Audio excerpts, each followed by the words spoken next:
Hello, my beautiful friends. I'm going to try to put out this lunchtime message. It's lunchtime. But I have a meeting at 12:30, so I have had meetings all day. But in my morning tea, I watched a really good video, which I'm going to link below. The guy's name is John. I like him. I like his messages. I always think his messages are good. I have some other thoughts about some other things that he talks about, but this message is particularly good, and it's going to be what I journal about later. I'm going to pull a rune to go with it, which I'll do now. But basically the video is, who are you when you are alone?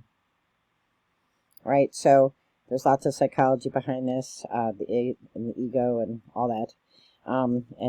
There's lots of videos on YouTube if you're interested in the psychology of it. I didn't study psychology, but I studied archetypal theory as it applies to literature, which is a psychological concept initiated or thought of by Carl Jung, who was a student of Sigmund Freud.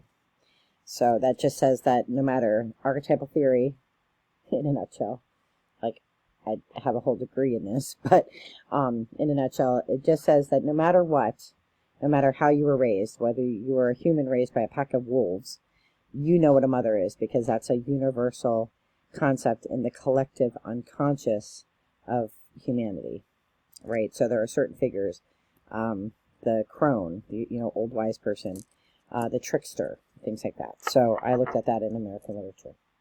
So, but anyway, that's not what his story is about. His video, which is very good and short, 10 minutes, I think, is about who are you when you are alone? And that's a great question. Who are we? Because, you put these masks on when you're at work. And for a person like me who sort of compartments, I can never say the word. I can't say it.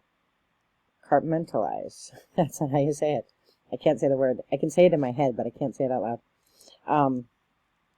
I compartment my life. So I have, this is the mask I wear at work, and this is the mask I wear with my family, and this is the mask I wear with my friends, and this is the mask I wear with my pipe crew. This is the mask I wear with the hiking group. This is the mask I wear with Red Cross. This is the mask I wear with Girl Scouts, right? So we all do that. That's what humans do. I mean, everybody does that. You have different faces for your different situations. So who are you when you're alone? Are you a good person?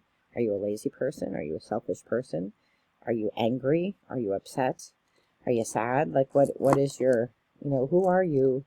It's like, who are you in the dark? Would you do this if nobody was watching? That's what we used to say as kids. Like, would you do that? Would you steal that from the store if nobody would catch you? I wouldn't, because I think karma is a bad thing. I think karma is a good thing and a bad thing, right? So I think I've told this story before. I've only ever shoplifted one time when I was a kid. I think I was like somewhere in 12, 14, somewhere around there. And my friend, Tracy, was like the queen of shoplifting. And we were at the Five and Dime down in our main town. And she had stolen all this makeup, and she had like peer pressured me into stealing lip gloss. So, I didn't want to do it. I told her no. But, peer pressure, I was a kid. So I stole it. And I didn't get caught. We left. So her mom picked her up, and I lived close enough to walk home. Well, I went back to the store, and I asked to see the manager. And I handed it back to the manager, and I told him that, I had stolen it, and that I was very sorry, that it was peer pressure. And, like, he screamed at me and told me never to come back in the store again. And I'm thinking, how many teenagers do you have coming back in and returning stuff? My 50-year-old self, I would have handled it differently. I would have thanked the kid and, told him, that it was a wise decision and that was that it was good. I would have used it as a teachable moment, but I'm a teacher, so it stands to reason. It's the only time. Never cheated in school. I earned all of my F's honestly. I've never been that kind of person. I've never tried to cheat the system. I've never taken anything that doesn't belong to me. I just don't do those kinds of things. And I just always feel like that's going to come back to bite you when you don't want it to. So, so that's who I am. I know that, if I'm alone, like, some people aren't comfortable being alone. They want people with them all the time so that they don't have to be alone. I actually like to be alone sometimes. I have a very public face, I have a very public facing job. I, not so much anymore, but I used to, when I was coming up in my career, I used to speak at a lot of events with, thousands of people, um, you know, in the work that I do.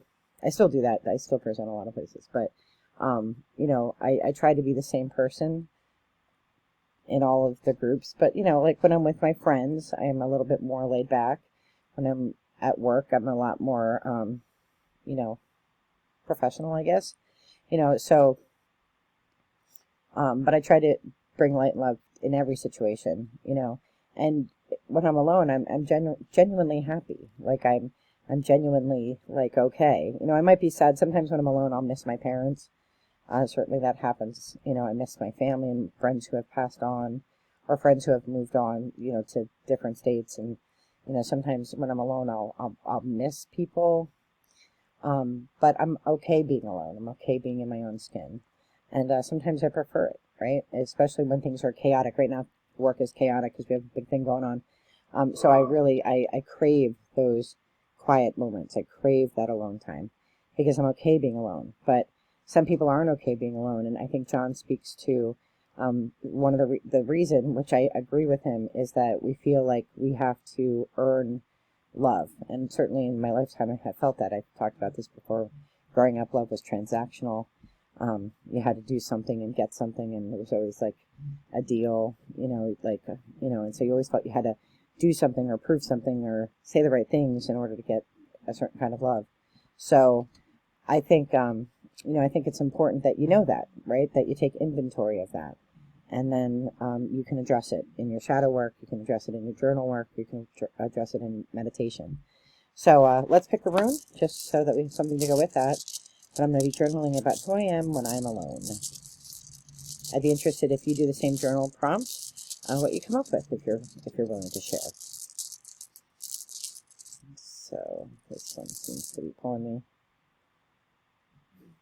So this is Wunjo, which means joy. And pretty much, I'm pretty joyful. I'm very grateful for the life I have, grateful for certainly the privileges that I have. I'm grateful for the life I've had, even the hard parts growing up. I'm thankful for all of it because it's all made me who I am today. And so, I hope that Spirit will help me to continue to grow and to learn from experiences and to be able to accurately see who I am, both my strengths and my weaknesses, and give me strategies to get better. So I am wishing you all the best in light and love. I'm going to quick get a drink before I head into my next meeting. Be well. Take care. Bye-bye.